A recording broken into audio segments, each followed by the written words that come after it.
Règle. Il faut savoir que les matchs se jouent en demi-temps de 7 minutes, les transformations et pénalités sont tapées en drop, 3 joueurs sont mobilisés pour les mêlées et 2 pour les touches. Ici, l'un des nombreux essais marqués par l'équipe de France, qui l'emporte 35-0. Poule B maintenant, avec les Samoans face aux Barbarians français.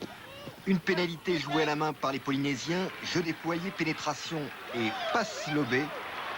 Essai en coin de Vaeo.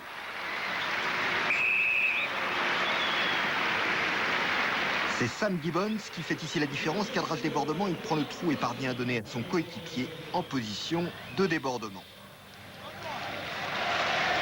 Réaction des Barbarians, parfaitement dans l'esprit de leur manager Jean-Pierre Rive. Le plaisir de jouer s'exprime ici par cette succession de passes. Fixation, balle au sol, il y a toujours quelqu'un en soutien.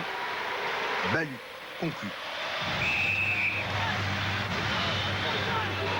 Utilisation des espaces, les Barbarians multiplient les grandes offensives. Percée, plein champ d'Anthony Hill, qui sert Olivier Zerzut. Ici, superbe victoire des Barbarians français 21-12 face au Samoa occidental. Ça sera malheureusement insuffisant pour se qualifier pour les quarts de finale. Poule C, avec ce match Canada-Maroc, deux équipes qui ont très peu de chances de terminer aux 2 premières places dans une poule où il y a l'Angleterre et les Fidji, les joueurs du Pacifique sont les grands spécialistes du rugby à 7. Face aux Canadiens, peu adaptés par leur culture au rugby de mouvement, les Marocains créent la surprise. Après cet essai de Karim Eloula, il récidive. Très beau jeu déployé développé par les Marocains. Étonnant ce formidable spectacle offert par les joueurs d'Afrique du Nord. Jeu à la française, illustration ici avec cette chistera. La réponse des Canadiens est forcément plus tonique. Ils sont moins rapides, moins déliés. Ils marquent ici en force. Robertson est l'auteur de cet essai. Les Marocains gagnent ce match 21-14. Fidji-Angleterre, c'est l'affiche de cette poule C. Les Anglais tentent de jouer comme les Fidjiens. Relance des 22 mètres et ça marche. En rugby à 7, il y a très peu de coups de pied défensifs, tous les ballons sont jouables. Énorme percée de Spencer Brown. Bloqué, il a retrouvé un soutien intérieur. Essai de Yann Balcho.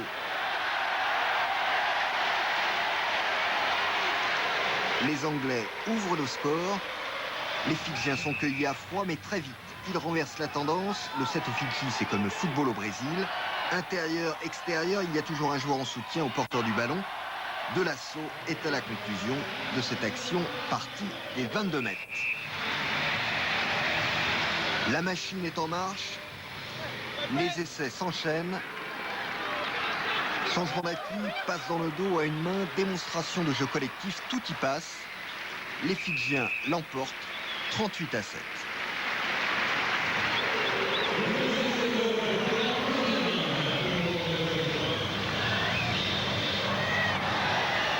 Samoa, Afrique du Sud, match décisif de la poule B, la dextérité des joueurs des îles face à la puissance et l'organisation des Sud-Africains. Parfaite utilisation des espaces, les Samoans trouvent souvent l'ouverture dans ce match. La défense des box est trop statique. Illustration ici avec cet essai de Samaniaou. À 7, c'est radical, un plaquage raté et c'est laissé au bout.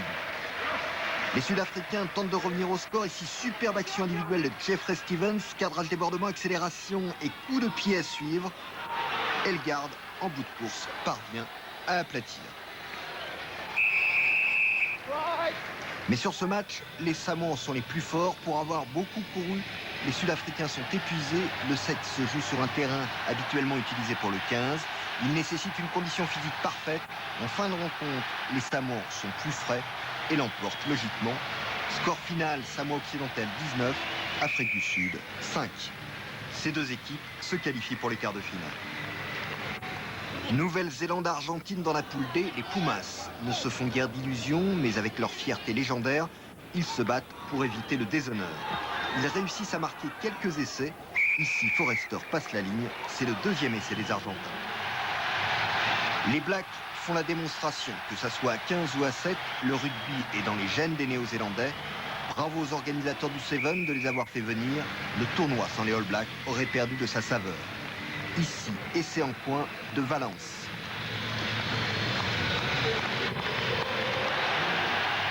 Là maintenant, c'est Hall qui crochette et qui passe. À 7, il n'y a pas de deuxième rideau, alors ça score très vite. Résultat de ce match de la poule D, les Néo-Zélandais gagnent 31-14. Les Argentins ont finalement bien résisté. Maintenant, pour clore cette phase qualificative, le match le plus attendu de la poule A, France-Australie, les Wallabies dominent par leur puissance, leur vitesse et leur qualité technique. Dans l'île continent où le 13 est le sport roi, les avants et trois quarts sont costauds et coureurs. Des qualités parfaitement adaptées au 7. Avec cet essai de Nalatu, les Wallabies prennent le large.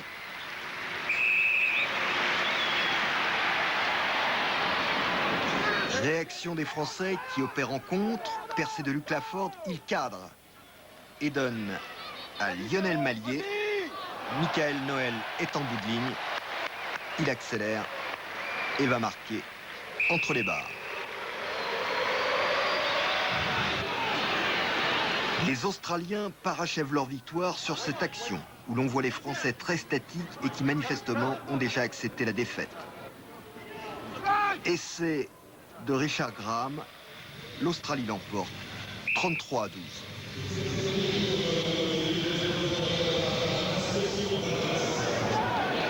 Fin de cette phase qualificative. Dans la poule A, l'Australie et la France se qualifient. Dans la poule B, ce sont les Samoans et les Sud-Africains qui participeront au quart de finale. Les Barbarians ne sont pas passés loin. Dans la poule C, on retrouvera en quart de finale les Fidjiens et l'Angleterre. Qualification logique de ces deux pays. Enfin, dans la poule D, qualification de la Nouvelle-Zélande et de l'Argentine. Capitaine. Alors Thierry Jansac, vous êtes entraîneur de l'équipe de France de rugby à 7, un vieux baroudeur de ce sport, puisque vous y avez joué, vous étiez en équipe de France, je me rappelle, on vous avez vu à la Coupe du Monde en Écosse. Là, l'équipe de France s'est bien comportée avec un petit faux pas contre l'Australie.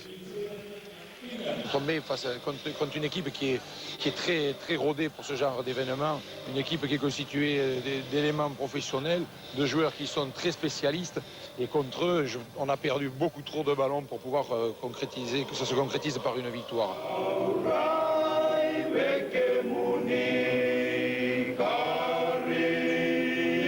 Qualifiés pour ces quarts de finale, les îles Fidji. Les Fidjiens sont les grandes stars du rugby à 7. On les appelle d'ailleurs les magiciens des îles. Ils sont incontestablement les meilleurs joueurs de rugby à 7 de la planète. Dès leur plus jeune âge, avec une noix de coco en guise de ballon, les Fidjiens pratiquent le Seven, le sport national de ces îles situées dans le Pacifique au nord-ouest de la Nouvelle-Zélande.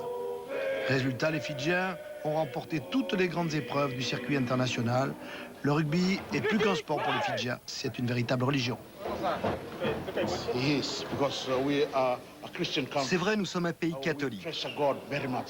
On croit beaucoup en Dieu, parce que tout ce que nous avons, nous lui devons. On ne dépend que de lui pour qu'il nous donne cette force qui nous permet d'être sûrs de vaincre.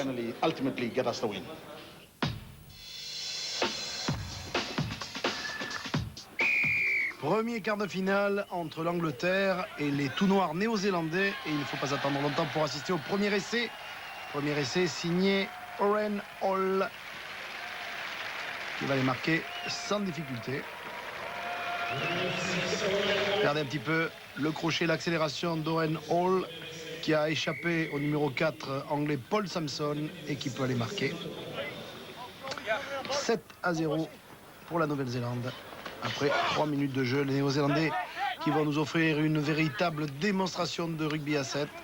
Blocage, accélération, il y a tout. Carl Tenana qui redonne à l'intérieur pour Brad Fleming. Crochet avec quand même un magnifique Bristol à son adversaire. Et 14-0 pour les Néo-Zélandais. Je vous l'ai dit, il n'y avait que du noir sur le terrain. Et encore une fois, c'est le malheureux Paul Samson anglais qui a vu le numéro 4 ici, qui a vu passer ses adversaires. Il a vu passer beaucoup d'avions Air France 7, l'ami Samson. Troisième essai, très collectif, vous allez le voir, pour les joueurs néo-zélandais. Avec Hall, balle pour Andrew, Fleming, de Goldie qui donne à l'aile là-bas pour son capitaine Eric Rush qui va les marquer. Rien à dire, c'est bien fait. Les Anglais tentent leur chance à leur tour, mais c'est vraiment sans conviction. Un ballon jeté derrière lui par un joueur anglais et tout en s'amusant, Hall va marquer. À la mi-temps, 26 pour la Nouvelle-Zélande et 0 pour les Anglais. Inutile de vous dire qu'on sait d'avance qui jouera la demi-finale. Un peu trop décontracté d'ailleurs, les Néo-Zélandais vont se faire prendre en compte, notamment par le demi de mêlée anglais. Voilà, Ben Cohen, 26-7. Ils ont réduit la marque, les Anglais. Mais enfin, la suprématie néo-zélandaise va encore faire ses preuves. Regardez, balle récupérée par Craig de Gold. Ça va jusqu'à l'aile pour Eric Rush, qui va foncer compagnie à toute la défense anglaise et qui va marquer. 40-7 pour la Nouvelle-Zélande. Qualifié donc pour les demi-finales. Ces danses polynésiennes nous laissent à penser que nous allons rencontrer un pays du Pacifique. Eh bien, c'est exactement ce qui va se passer. La France étant opposée pour son quart de finale aux îles Samoa. Et ça commence plutôt bien pour les Français. Après cette balle volée par Emmons, Oué a pu donner derrière lui. Et Maillet va marquer. 7-0. Il faut noter quand même que plus aucun point ne sera marqué jusqu'à la fin de cette première période de jeu. 7-0 donc à la mi-temps pour l'équipe de France. Deuxième période. Les joueurs samoans se reprennent. Ballon jusqu'à Matajito Ouzou qui va marquer malgré le retour de Jean-Marc Oé.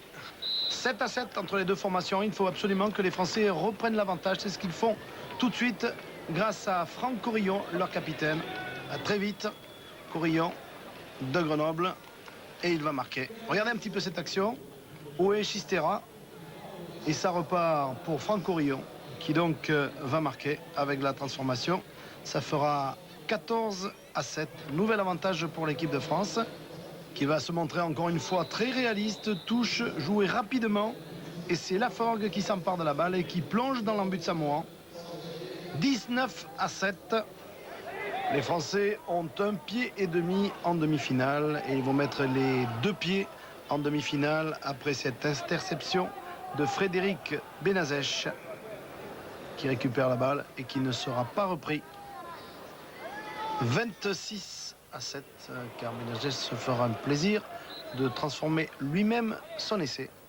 Ils sont heureux les Français et on les comprend, ils vont jouer une demi-finale. On est venu ici pour faire un résultat. Je crois qu'aujourd'hui, on commence bien la journée. C'est vrai que les Samoa, c'est une équipe très dure à jouer. On savait qu'il fallait s'accrocher, surtout défensivement. Peut-être pas jouer comme d'habitude, c'est-à-dire écarter tous les ballons. Et je crois qu'aujourd'hui, on a rempli pour l'instant le contrat sur le premier match. Maintenant, il nous reste l'Afrique du Sud et ça va être très dur, mais on est confiant. Dernier quart de finale que nous ayons choisi de vous montrer, Fidji-Argentine, avec la préparation des Fidjiens. Toujours très méticuleux, très réaliste, très organisé. Leur jeu paraît très inspiré, mais pourtant les choses sont faites très sérieusement. Il n'est pas rare de voir d'ailleurs les Fidjiens s'entraîner une heure et demie avant leur match. Et le résultat est là, avec ici cet essai signé Delasaou. Après une passe de Kaumaya, Delasaou va les marquer au pied des poteaux. Ça commence fort pour les Fidji. Il est un petit peu avant de marquer Delasaou. C'est le seul reproche que l'on peut faire au set. C'est le moment que mettent les joueurs à aplatir leurs essais. Mais à part ça, c'est quand même du grand spectacle. Exemple, Filimoni Delasaou, que l'on revoit ici, qui fausse compagnie à toute la défense argentine pour aller marquer en coin. 12-0 à la mi-temps en faveur des Fidjiens. Je vous le disais, ce sport plaît à tout le monde, y compris aux petites filles. Deuxième période de jeu, les Pumas ont compris que s'ils veulent revenir au score, il faut absolument qu'ils se jettent comme des fauves dans la bataille. C'est ce qu'ils font. Touche rapidement jouée. Balle récupérée par Rafael Emilio Silva et l'essai est accordé très justement. On revoit l'action au ralenti. Silva est bien placé pour aller aplatir. 12-5, attention. Tout est encore possible dans ce match car il faut savoir que les Argentins se débrouillent très bien dans le rugby à 7 où ils ont déjà obtenu de très bons résultats. Et puis il y a des grands tournois qui sont organisés dans leur pays. Donc ils savent de quoi ils parlent et ils savent à quoi ils jouent. Mais les Fidjiens évidemment restent les Fidjiens et eux le rugby à 7 ils connaissent sur le bout des doigts. À l'exemple de Lassau qui marque son 3e essai au cours de ce match. Meilleur marqueur du tournoi, le numéro 8 de l'équipe des Fidji.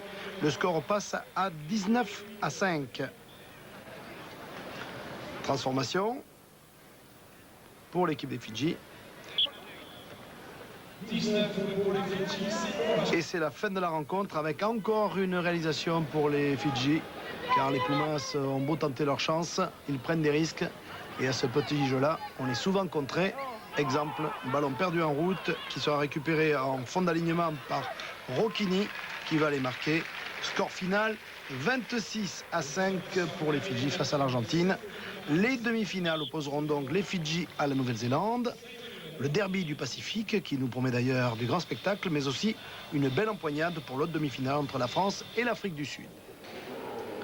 Les Français amenés par Christian Paul, Thierry Janezek et Alex Martinez sont très ambitieux pour cette épreuve. Ils ont déjà réussi de bonnes choses et ils veulent mettre toutes les chances de leur côté pour ne pas décevoir leurs supporters, très nombreux à Charletti. Pour cela, comme on le voit sur ces images, ils se sont préparés du mieux possible car ils se sont complètement investis dans cette aventure.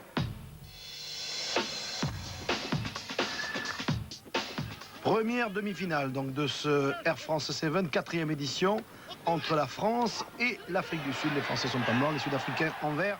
Et ça commence plutôt bien pour les Français. Petit coup de pied à suivre. Et c'est Jérôme Troader qui va aller marquer au nez et à la barbe de tous les défenseurs sud-africains. On peut penser, on peut croire en voyant ces images qu'il y a un en avant. Mais le ralenti nous prouve le contraire. C'est un joueur sud-africain qui a jeté le ballon donc derrière lui. Et l'essai de Jérôme Troader est parfaitement valable. Avec la transformation de Franck Corillon, le capitaine français, eh bien, les Français vont réussir une très bonne entame puisqu'ils mèneront sur le score de 7-0. 6 minutes de jeu. Les Français maintiennent leur pression. Et comme Franck Corillon a vu que ses partenaires de l'équipe de France étaient peut-être plus rapides que leurs rivaux sud-africains, eh bien, il tape à suivre. Et c'est bien vu puisque c'est Cédric Emmans, le joueur d'Agen, qui est le premier sur la balle et qui a aplati le deuxième essai des Français dans cette deuxième demi-finale. Regardez, c'est splendide. Rien à dire. Et c'est surtout très bien vu de la part de Franck Corillon, joueur de Grenoble, originaire du Pays Basque. 14-0. Là, évidemment, c'est bien parti pour les Français. Ce sera d'ailleurs le score de 14-0. Les supporters français, ils étaient pratiquement 20 000 à Charletti, sont très contents et on les comprend. Début de deuxième mi-temps. Évidemment, les Sud-Africains, s'ils veulent avoir encore une chance de disputer la finale, se doivent de réagir. C'est ce qu'ils font. Mais par excès de précipitation, eh bien, ils feront des fautes.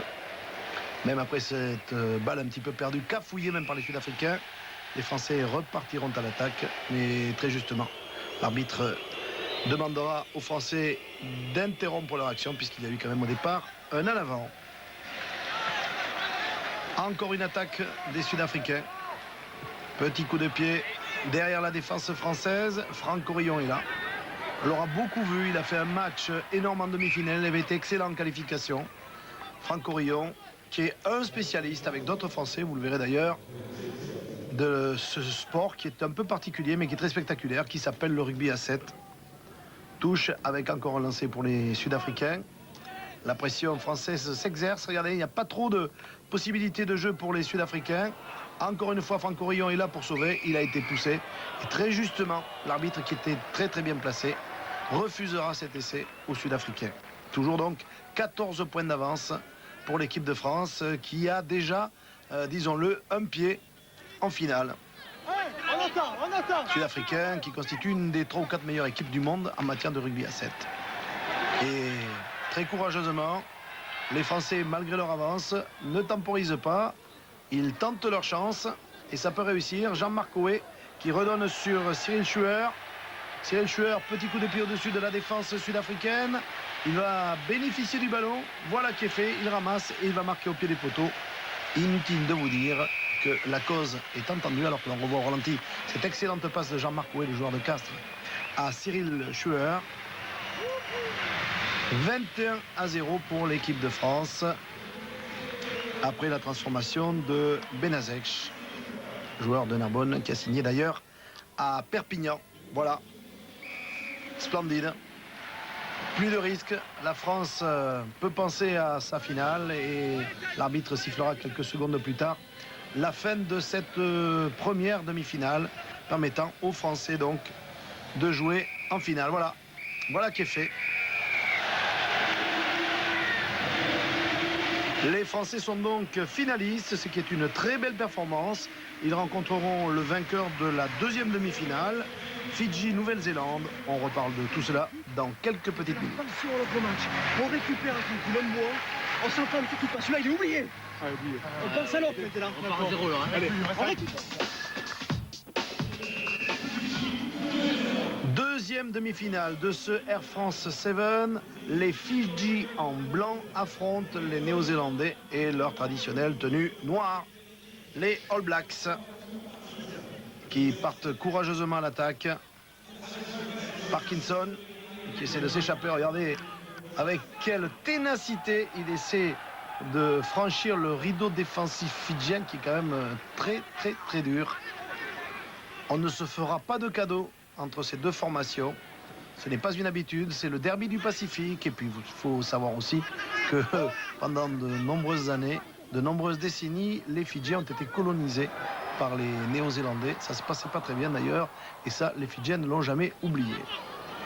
Avec un ballon parfaitement récupéré par Fidji Kaumaya, qui échappe à la défense néo-zélandaise, qui la passe même en revue. Crochet intérieur-extérieur, c'est magnifique. Et malgré le retour de rush, Kaumaya va marquer entre les poteaux. Regardez, il regarde à gauche et il part à droite. Et il va marquer. Et Eric Rush qui était un petit peu en retard, qui va revenir sur Kaumaya. Mais c'est un petit peu trop tard. Il le plaque juste sur la ligne d'un but. Cet essai, premier essai de cette deuxième demi-finale sera transformé. Ce qui fait que les Fidji ouvrent le score 7-0. Après 2 minutes et 20 secondes de jeu. Évidemment, on s'attend à une réaction néo-zélandaise. Elle arrive à toute vitesse par le dénommé Tenana. Très belle action, classique de la part des Néo-Zélandais qui sont aussi des experts du rugby à 7. Hall, numéro 6, demi-mêlée qui donne à Tenana qui marque avec la transformation. Ça fera 7-7. Les équipes ont tout à refaire. Touche avec un lancer d'Eric Rush. 7-7 donc au tableau d'affichage. Souvent les finales d'ailleurs des grands tournois opposent les Fidjiens aux Néo-Zélandais. Et là c'était un petit peu une finale avant la lettre. Sans vouloir bien sûr discréditer les Français qui ont fait un parcours exceptionnel. Un balle manquée, bien récupérée par les Néo-Zélandais qui repartent. Hall échappe au défenseur fidjien et il va marquer, donnant l'avantage à son équipe 14-7. Et c'est marqué entre les poteaux, il n'y a pas de problème pour la transformation. On est en deuxième mi-temps. Lancé d'Eric Rush. Balle récupérée par les Néo-Zélandais. Encore une fois, Parkinson qui est plaqué. Il peut libérer sa balle. Hall cherche quelques options de jeu, mais on ne les trouve pas. Perd son ballon en route. Et ça repart maintenant pour les Fidjiens. Natayuaga. Regardez un petit peu les plaquages. Et boum, Eric Rush qui en met un. Et un deuxième timbre qui arrive, regardez ça un peu, de Matuya Parkinson. Ça fait rien. On ne se bat pas entre ces deux pays. On se met des tampons magistraux, mais on pense aussi à jouer. Et la preuve, c'est qu'en pensant à marquer, eh bien, Delasaou, meilleur Fidjien sur le terrain, égalise pour l'équipe des Fidji 14-14. Tout encore une fois repart à 0. Et certains d'ailleurs dans les tribunes de Charletti pensaient déjà à des prolongations. Eh bien ces gens-là seront un petit peu déçus. Car à quelques minutes de la fin de la rencontre, les Néo-Zélandais, exerçant un gros pressing, arriveront à surprendre les Fidjiens. Ils sont un petit peu bloqués les Fidjiens, notamment ici par Delasaou. Il est bloqué sur le bord de touche, balle perdue en route, récupérée par Hall qui va donner à De Godel. Et Greg De Godel marque Ça y est, on chante du côté néo-zélandais car on sait que l'on est qualifié pour la finale. Et puis je vous dis, c'est un match particulier face aux Fidjiens.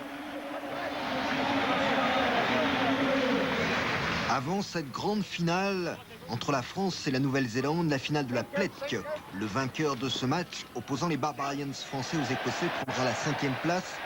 Honneur aux Barbarians, équipe constituée de joueurs venant de pays différents, invités à porter le maillot bleu ciel et bleu marine, car répondant à un certain nombre de critères, un Barbarian doit être de bonne compagnie et aimer le jeu d'attaque. Les Barbarians sont encadrés par quelques figures illustres du rugby français. Dans ce match, score équilibré entre les deux équipes, nous venons de voir un essai Barbarian inscrit par Serge Betsen. C'est au tour des Écossais de marquer, passe au pied de Di Rollo, Scott Nicola Plati. 2 points d'avance pour les Barbarians, grande relance de Nicolas Brusque, l'arrière de la section paloise. Il va au bout de sa course, remise intérieure impeccable pour Jean-Marc Souverbi. La note s'alourdit, les Barbarians sont fidèles à leur image, ils offrent un superbe spectacle au public de Charletti.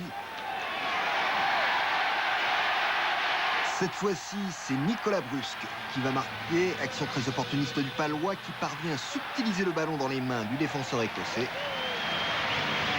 Rugby Champagne proposé par les Barbarians.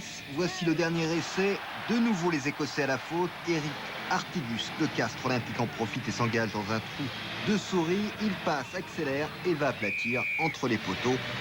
Dans cette finale de la Pled Cup, victoire des Barbarians 31-17, de quoi satisfaire les personnalités et les grands anciens assis en tribune présidentielle. Tous des aficionados du rugby à 7. C'est très sympa le Sevens. C'est une ambiance particulière, c'est un jeu particulier, c'est rapide, c'est simple, c'est vivant. On voit beaucoup d'équipes, on voit beaucoup de couleurs, ça galope partout. C'est vraiment très plaisant, puis une ambiance très sympa. J'ai découvert ça à Hong Kong il y a quelques années. Je suis content de voir qu'à Paris, ça commence à faire un petit peu la même chose. C'est vrai que c'est super intéressant parce que ça permet aux joueurs qui pratiquent habituellement le 15 de travailler, de peaufiner la maniabilité de leur jeu. Je crois que c'est ça qui est intéressant. Il y a de la manipulation, il y a de la magie, il y a de la grâce, il y a de l'efficacité, il y a une discipline d'enfer-béton, il y a des gestes de rugby qui sont les raisons fondamentales d'aimer le rugby, des gestes magnifiques. Je veux dire, voilà, c'est tout. Lors de la finale du Seven, il faudra suivre tout particulièrement Eric Roche. Vitesse, endurance, disponibilité dans le jeu, maîtrise technique et forte présence défensive, ce sont les qualités d'Eric Roche, capitaine néo-zélandais. Avec un gabarit de 3e ligne aile et une rapidité de 3/4, il a le profil type du joueur de rugby à 7. Eric Roche, c'est la référence de ce jeu dans le monde. Le 7, c'est le sport que je préfère parce que j'aime bien jouer à la main. Mais le 15 ne me déplaît pas, hein. J'y joue peut-être un peu moins, peut-être que je suis pas assez grand aussi. À Paris, comme au tournoi de Hong Kong, Roche est très sollicité, peu de sélection à 15 et pourtant, en Nouvelle-Zélande, il est adulé.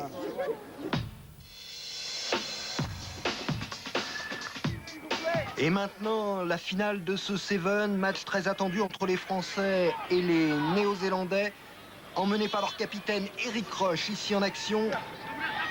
Ce sont les Néo-Zélandais qui ont le ballon. Le ballon pour Tenana qui perce. Et qui retrouve Valence en débordement et qui va marquer en coin. Premier essai des Néo-Zélandais après seulement 50 secondes de jeu. Les All Blacks veulent imposer leur force. On voit ici la formidable accélération du numéro 10, Tanana, qui donne à Valence. Trouader est débordé. Vitesse, puissance et disponibilité, ce sont les qualités des Néo-Zélandais. Récupération des Français, Laforgue, qui lance Corillon. Michael Noël, mais très vite bloqué par le mur noir. Omniprésence des Néo-Zélandais en défense. On ne passe pas Michael Noël, qui choisit le petit côté. Coup de pied en touche, action que l'on voit rarement à 7. L'objectif est plutôt de garder le ballon dans l'aire de jeu. Remise en jeu en touche par Eric Roche. Récupération Troader, mais l'arbitre a sifflé. Déception, il y avait un bon coup à jouer. On voit la bataille dans les airs entre les Français et les Néo-Zélandais. Mêlée à 3. C'est comme ça que l'on joue les mêlées à 7. Eric Rush a subtilisé le ballon français. Il élargit. Fleming en bout de ligne. Accélération de Français. Tente de le rattraper. Mais Fleming est très rapide. Deuxième essai pour les All Blacks. On voit Tenana qui lance Fleming. Le numéro 8. Michael Noël tente de le rattraper, mais c'est trop tard. 10-0 après 5 minutes de jeu pour l'équipe de Nouvelle-Zélande. De Godel. Valence qui perce. Très vif. Beaucoup d'appui. Roche. Andrews. Et ça repart grand côté. Il y a toujours un joueur en soutien, à l'intérieur ou à l'extérieur. On sent l'habitude qu'ont les Néo-Zélandais de jouer ensemble. Le 7 en Nouvelle-Zélande est un sport professionnel. Là, sur une grosse faute en défense des Français, De Godel en profite. Et c'est le 3e. La note s'alourdit, transformation réussie par Hall. Joue vite à Coco, donne de suite à Coco.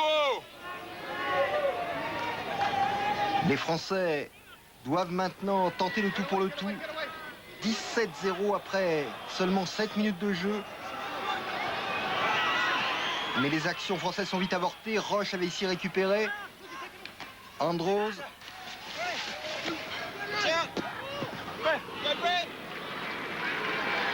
Et Fleming, tout seul,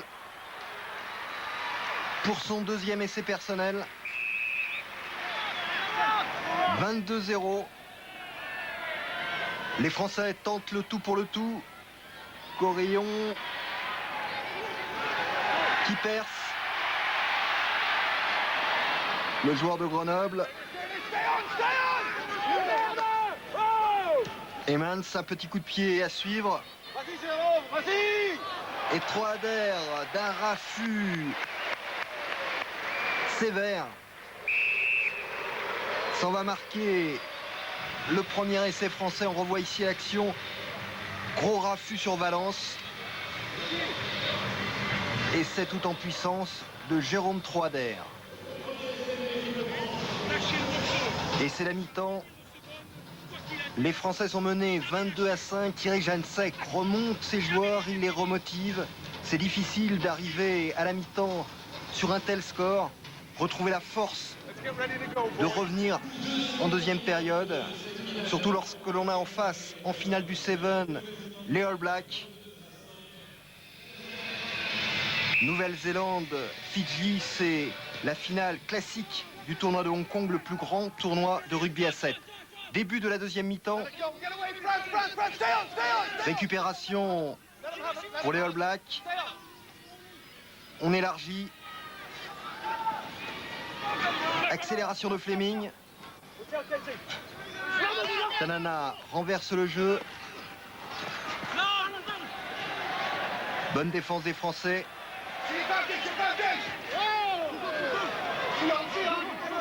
Corillon renverse la Forgue. Croisé avec Jean-Marc Coé. Michael Noël. L'arbitre a sifflé, coup franc pour les Français, rapidement joué par le 3/4 centre du Castre Olympique. Il cherche à droite, à gauche, il n'y a personne. Par contre, les défenseurs noirs sont là. L'arbitre siffle. Les Français sont éprouvés. Ils ont passé la première mi-temps à défendre. Et ça, au rugby, c'est ce qu'il y a de plus difficile. Le 7 est très exigeant au niveau physique.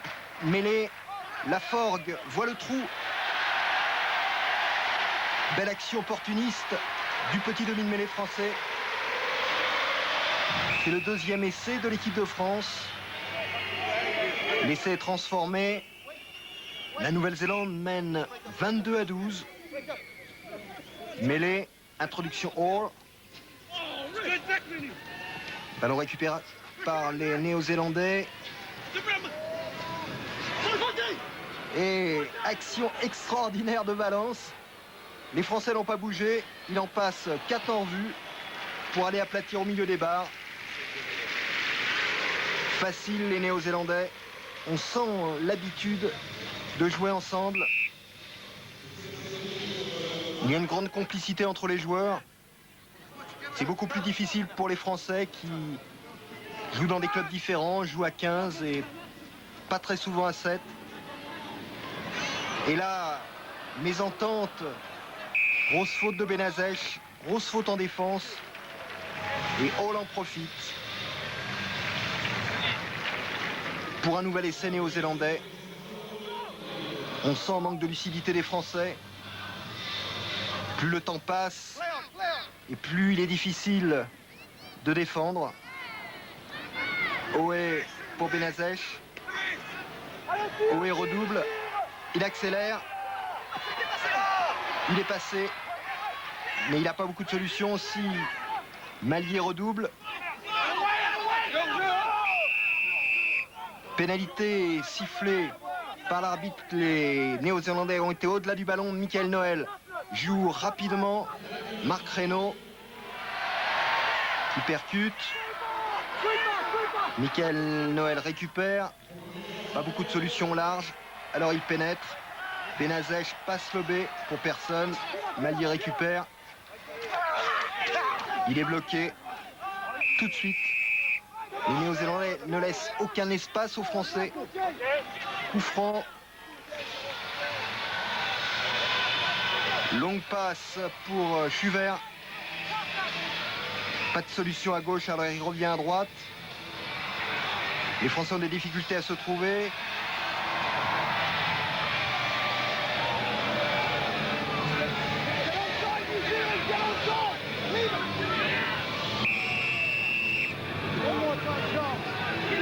L'arbitre pénalise les All Blacks. Coup franc pour les Français. Benazech, Laforgue, Marc Reynaud, tranquille au petit pas. Et là, extraordinaire, Marc Reynaud, tranquille, qui va marquer son petit essai. Les All Blacks l'ont regardé jouer. Il n'en revient même pas lui-même. Marquer un tel essai All Black. Et c'est Benazech, un autre Narbonnais, qui transforme. Et s'est transformé totalement Narbonnais. Remise en jeu des Français. Récupération des All Blacks. Valence, balle au sol. Schubert accélère. Il se coupe un peu du soutien. Et les All Blacks sont placés en défense. Très bon large, dur au combat. Les All Blacks sont complets. Ils ont une maîtrise parfaite de ce jeu, qui se joue avec un ballon ovale, mais qui est tout de même différent du rugby à 15.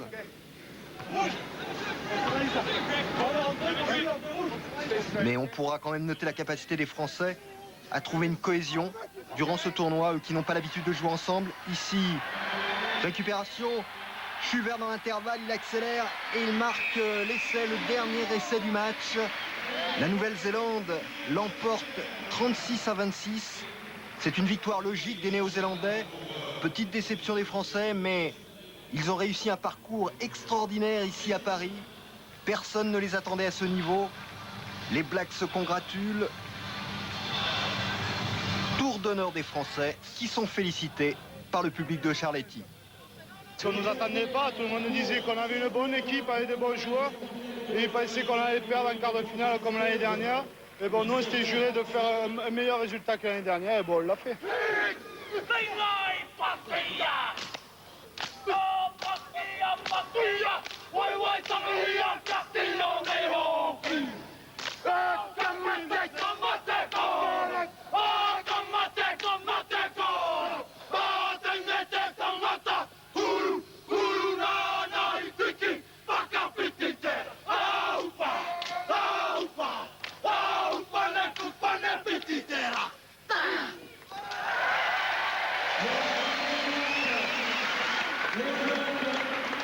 j'espère que vous avez passé un bon moment en suivant ce résumé du Air France 7.